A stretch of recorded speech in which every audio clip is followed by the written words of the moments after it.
जिस कक्षा में मैं वयस्कों को पढ़ाता हूँ, मैंने हाल ही में अक्षमय कार्य किया। मैंने कक्षा को होमवर्क दिया।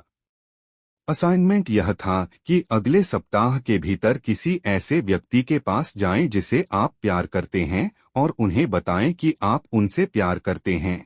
यह कोई ऐसा व्यक्ति होना चाहिए जिसे आपने पहले कभी ये शब्द नहीं कहे हों या कम से कम लंबे समय से उन शब्दों को साझा नहीं किया हो। अब यह कोई बहुत कठिन काम नहीं लगता, जब तक आपको यह एहसास न हो जाए कि उस समूह के अधिकांश पुरुष 35 वर्ष से अधिक उम्र के थे और उन पुरुषों की पीढ़ी में पले-बढ़े थे जिन्हें सिखाया गया था कि भावनाओं को व्यक्त करना मर्दाना नहीं है। भावनाएं दिखाना या रोना स्वर्ग न करे अभी नहीं किया गया था, तो यह कुछ लोगों के लिए बहुत ही धमकी भरा काम था। हमारी अगली कक्षा की शुरुआत में मैंने पूछा कि क्या कोई यह बताना चाहता है कि क्या हुआ था जब उन्होंने किसी को बताया था कि वे उनसे प्यार करते हैं। मुझे पूरी उम्मीद थी कि महिलाओं में से एक स्वेच्छा से काम करेगी, जैसा कि आमतौर पर होता है, लेकिन आज शाम को पुरुषों में से एक ने अपना हाथ उठाया। वह काफी भावुक और थोड़ा सहमा हुआ लग रहा था। जैसे ही वह अपनी कुर्सी से बाहर निकला, उसकी लंबाई 6'2" थी। उसने यह कहकर शुरुआत की, डेनिस, पिछले हफ्ते जब आपने हमें यह काम सौंपा तो मैं आपसे काफी नाराज था। मुझे नहीं लगा कि मेरे पास ये शब्द कहने के लिए कोई है, और इसके अलावा आप कौन थे मुझे इतना व्यक्तिगत कुछ करने के लिए कहने वाले। लेकिन जैसे ही मैं घर जाने लगा तो मेरी अंतरात्मा ने मुझसे बात करना शुरू कर दिया। यह मुझे बता रहा था कि मुझे ठीक ठीक पता है कि मुझे किससे आई लव यू कहना है। आप देखिए, 5 साल पहले मेरे पिता और मेरे बीच भयंकर असहमति थी और उसके बाद से वास्तव में इसका कभी समाधान नहीं हुआ। हम एक दूसरे से तब तक मिलने से बचते थे जब तक कि हमें पारिवारिक समारोहों में जाना न पड़े, लेकिन फिर भी हम एक दूसरे से कम ही बात करते थे। इसलिए पिछले मंगलवार को जब मैं घर पहुंचा तो मैंने खुद को आश्वस्त कर लिया था कि मैं अपने पिता को बताऊंगा कि मैं उनसे प्यार करता हूं। यह अजीब है, लेकिन ऐसा निर्णय लेने मात्र से ही मेरे सीने से भारी बोझ उतर गया। जब मैं घर पहुंचा तो मैं अपनी पत्नी को यह बताने के लिए घर में भाग गया कि मैं क्या करने जा रहा हूं। वह पहले से ही बिस्तर पर थी, लेकिन फिर भी मैंने उसे जगाया। जब मैंने उसे बताया तो वह बिस्तर से उठी ही नहीं।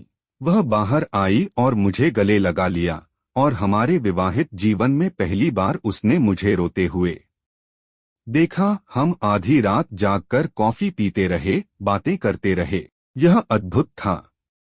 अगली सुबह मैं उजला और जल्दी उठ गया। मैं इतना उत्साहित था कि मैं मुश्किल से सो सका। मैं कार्यालय जल्दी पहुंच गया और 2 घंटे में ही पूरे दिन की तुलना में अधिक काम पूरा कर लिया। 9 बजे मैंने अपने पिताजी को यह देखने के लिए फोन किया कि क्या मैं काम के बाद आ सकता हूं। जब उन्होंने फोन का जवाब दिया तो मैंने बस इतना कहा, पिताजी, क्या मैं आज रात काम के बाद आ सकता हूं?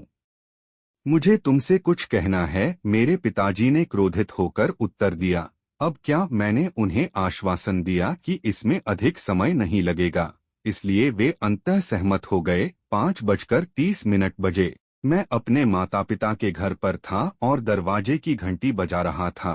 प्रार्थना कर रहा था कि पिताजी दरवाजा खोल दें। मुझे डर था कि अगर माँ ने उत्तर दिया कि मैं बाहर निकल जाऊंगी और इसके बजाय उन्हें बता दूंगी, लेकिन जैसा कि किस्मत को मंजूर था, पिताजी ने दरवाजा खोला। मैंने कोई समय बर्बाद नहीं किया। मैंने दरवाजे पर एक कदम बढ़ाया और कहा, पिताजी, मैं सिर्फ आपको यह बताने आया हूं कि मैं आपसे प्यार करता हूं।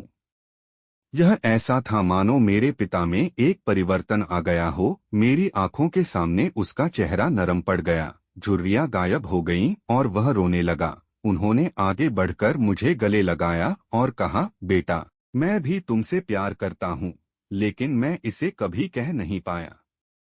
यह इतना अनमोल क्षण था कि मैं इसे हिलाना नहीं चाहता था। माँ आंखों में आंसू लेकर चली गई। मैंने बस हाथ हिलाया और उसे एक चुंबन दे दिया। पिताजी और मैं एक क्षण और गले मिले और फिर मैं चला गया। काफी समय से मुझे इतना अच्छा महसूस नहीं हुआ था, लेकिन यह मेरी बात भी नहीं है उस यात्रा के 2 दिन बाद मेरे पिताजी, जिन्हें हृदय की समस्या थी लेकिन उन्होंने मुझे नहीं बताया, को दौरा पड़ा और वे बेहोश होकर अस्पताल में पहुंचे। मुझे नहीं पता कि वह इसे बना पाएगा या नहीं। तो इस कक्षा में आप सभी को मेरा संदेश यह है, उन चीजों को करने के लिए प्रतीक्षा न करें जिन्हें आप जानते हैं कि करने की आवश्यकता है। क्या होता अगर मैं अपने पिता को बताने के लिए इंतजार करता? शायद मुझे फिर कभी मौका नहीं मिलता। आपको जो करने की आवश्यकता है उसे करने के लिए समय लें और इसे अभी करें।